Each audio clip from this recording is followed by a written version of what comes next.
ഇപ്പൊ പെങ്ങളെ വീട്ടിക്കൊന്നും പോലില്ലേ? ഇപ്പൊ നോമ്പുറൊക്കെ ഉണ്ടാവുമ്പോൾ ചിലർ പള്ളീനാ ചോദിക്കുക, കാർണോര് ചോദിക്കുക, നാട്ടിലുള്ള വേറെ ചില ആൾക്കാർ കാർണോരോട് ചോദിക്കുക, അല്ല അളിയനും പെങ്ങളും ഒക്കെ ഒരു വലിയ നോമ്പുറ നടത്തിയിട്ട് എന്നെ അവിടെ കണ്ടില്ലല്ലോ, എനിക്ക് ക്ഷണല്ലേ?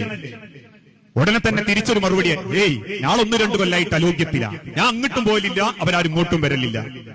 ഈ മനുഷ്യനാ പള്ളിന്റെ 1-ാമത്തെ സഫില്. ഈ മനുഷ്യനും അവന്റെ ഓളുക പട്ടിണി നടന്ന് പടച്ചോനെ ബോധ്യപ്പെടുത്തുന്നത്. ഓല അള്ളാന്റെ മുൻപിൽ നെറ്റി ചേർത്തിച്ച് നിസ്കാരത്തെ ഉണ്ടാക്കണേ. അവരാ കഅബാലയം ചുറ്റിപ്പോന്ന് 4.25 ലക്ഷം ഉറുപ്പ്യ കൊടുത്ത് ടച്ച് ചെയ്തു പോന്നോല. എന്തൊരു മനുഷ്യര്! ദുനിയാവിൽ പൊരുത്തത്തോടെ വിട്ടുവീഴ്ച ചെയ്ത് കുടുംബം ചേർത്ത് ജീവിക്കാൻ പറ്റാത്തവൻ അള്ളാന്റെ മണ്ണുക്ക് പോകണമെന്നോ റബ്ബിന്റെ മുൻപിൽ സുജൂദ് ചെയ്യണമെന്നോ അള്ളാഹു കൽപ്പിച്ചിട്ടില്ല.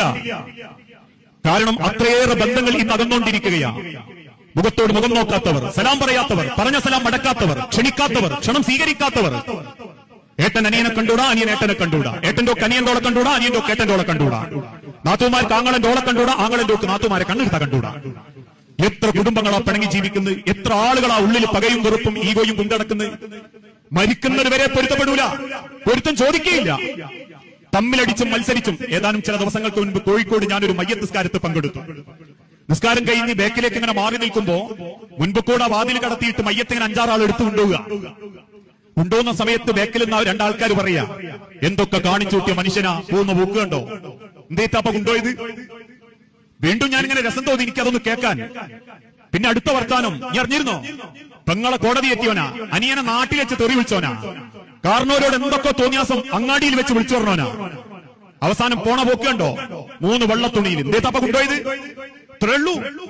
ദുനിയാവിൽ വാരിപ്പിടിച്ചാലും വെട്ടിപ്പിടിച്ചാലും മത്സരിച്ചുണ്ടാക്കിയാലും അവസാന യാത്രയിൽ കൊണ്ടുപോകാനുള്ളത് 3 വെള്ളത്തുണിയാ. അതും മനുഷ്യരെ നിങ്ങളെ പവറിന് അങ്ങോട്ട് കുളൂസാക്കി പടച്ചോന്റെ മണ്ണിൽ വെക്കല്ല. ശരീരത്തിന്റെ നഗ്നത, നിങ്ങളെ വളർന്ന ശരീരം ഉണ്ടല്ലോ, അത് കാണുന്നവർക്ക് അയ്യേന്ന് തോന്നാണ്ടിരിക്കാൻ വേണ്ടിയിട്ട് ഒരു തുണി പൊതിഞ്ഞേ ഉള്ളൂ. നിങ്ങളെ ശരീരം മണ്ണിലലിയുന്നതിന്റെ മുൻപേ ആ തുണി മണ്ണിലലിയും.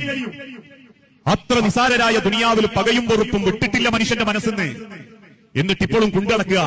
ചില ആൾക്കാരൊക്കെ കുടുംബത്തിൽ പ്രശ്നങ്ങൾ ഉണ്ടാകുമ്പോൾ മധ്യസ്ഥം പറയാനൊക്കെ പോകുമ്പോൾ ചിലർ പറയും, ആ വിഷയം അങ്ങോട്ട് മിണ്ടണ്ട, എന്തേ അതങ്ങനെ കേട്ടെ, ബാക്കി എന്തേ പറയാണ്ടേ പറഞ്ഞോ. ഈ ഒരൊറ്റ കാരണം മതി അള്ളാന്റെ സ്വർഗം തടയാൻ.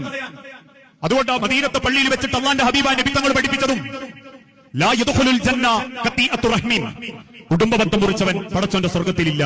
ഇല്ല. പ്രിയപ്പെട്ടവരെ, പ്രത്യേകം മനസ്സിലാക്കേണ്ട ഒരു വിഷയമാണത്. ഇന്ന് മുസ്ലിം ഉമ്മത്തിനോട് നിസ്കാരം എങ്ങനെയെന്ന് പഠിപ്പിക്കണ്ട, അത്തഹിയാത്തിൽ എന്ത് ചെല്ലണമെന്ന് പഠിപ്പിക്കണ്ട. ഹജ്ജ് ചെയ്യാൻ പോകുമ്പോൾ അമീറന്മാരെ സാന്നിധ്യം നമ്മൾ ഉറപ്പുവരുത്തും.